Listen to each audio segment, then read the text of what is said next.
السلام علیکم۔ میں ایک مضمون پیش کرنے جا رہا ہوں حضرت محمد صلی اللہ علیہ وآلہ وسلم پر۔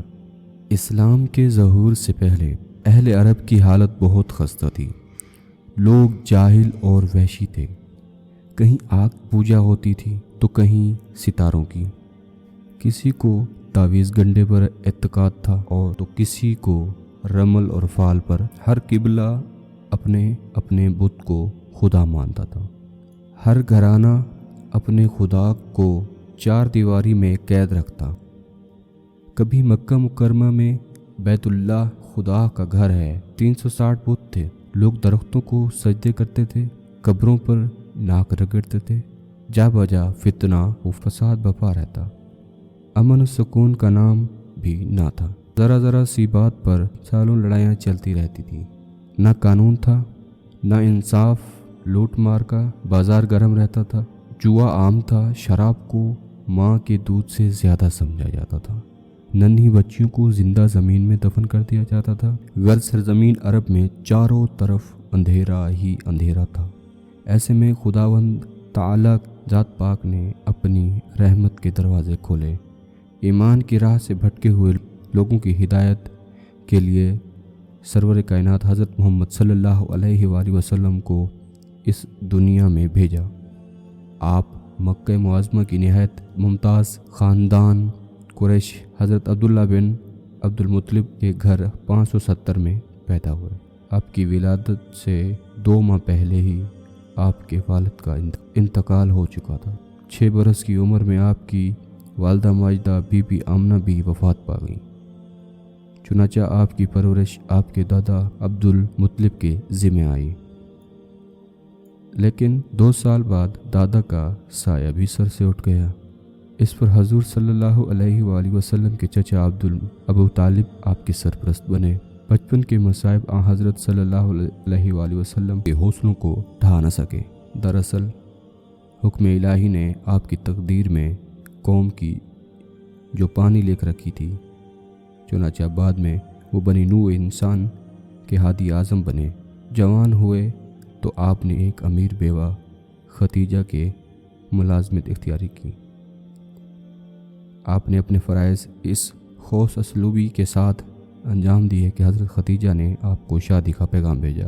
آپ صلی اللہ علیہ وآلہ وسلم نے اس پیغام کو قبول کر لیا اور 25 سال کی عمر میں ان سے شادی کر لی۔ اس وقت بی بی ختیجہ کی عمر 40 سال کی تھی۔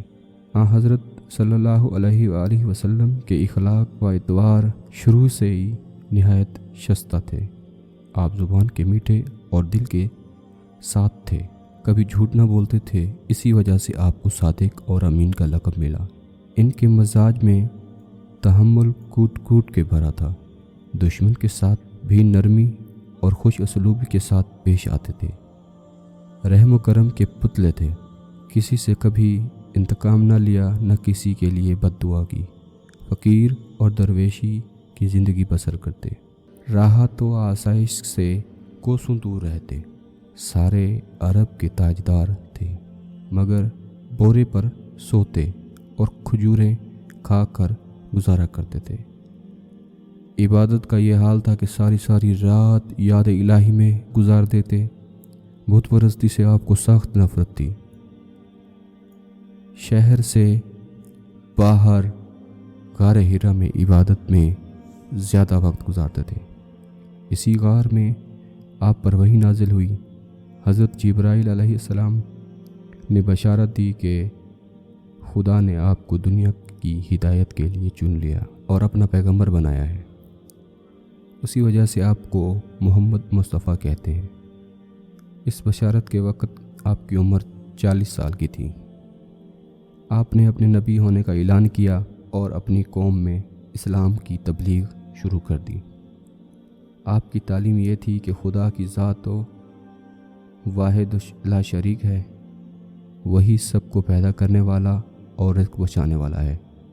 اس کے نزدیک سب انسان برابر ہیں، امیر غریب، بندہ و صاحب، عربی و عجمی، گورے اور کالے میں کوئی تمیز نہیں۔ وہ ازل سے موجود ہے اور ابد تک قائم رہے گا۔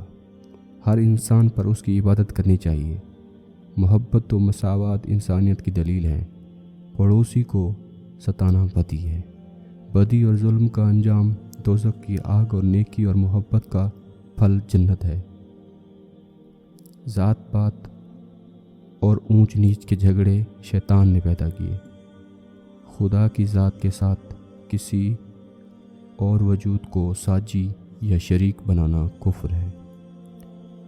بت پرستی، دروغ گوئی، دختر کشی اور شراب نوشی گناہ عظیم ہیں۔ راہ مولا میں روپیہ پیسہ تقسیم کرنا ہر صاحب ایمان پر فرض ہے۔ کافر اور جاہل لوگ آپ کی تعلیم سے چڑ گئے۔ آپ کی مخالفت اس قدر بڑھ گئی کہ آپ کو مجبوراً مکہ مکرمہ سے مدینہ شریف کی طرف ہجرت کرنا پڑی۔ یہ واقعہ 662 صدی عیسوی کا ہے۔ اسلام کیلنڈر یعنی سال ہجری اس سن سے شروع ہوتا ہے۔ مدینہ میں لوگوں نے آپ کی سر آنکھوں پر بٹھایا۔ آہستہ آہستہ لوگ آپ پر ایمان لانے لگے۔ وفات کے وقت مسلمان سارے عرب پر چھا چکے تھے۔ آج دنیا میں کوئی گوشہ ایسا نہیں جہاں مومن نہ بستے ہوں۔ اہل اسلام کا عقیدہ ہے کہ حضرت محمد صلی اللہ علیہ وآلہ وسلم کے بعد دنیا میں کوئی پیغمبر نہیں آئے گا، اس لیے آپ کو خاتم المرسلین یا خاتم الانبیاء کہتے ہیں، یعنی آپ دنیا کے آخری نبی ہیں۔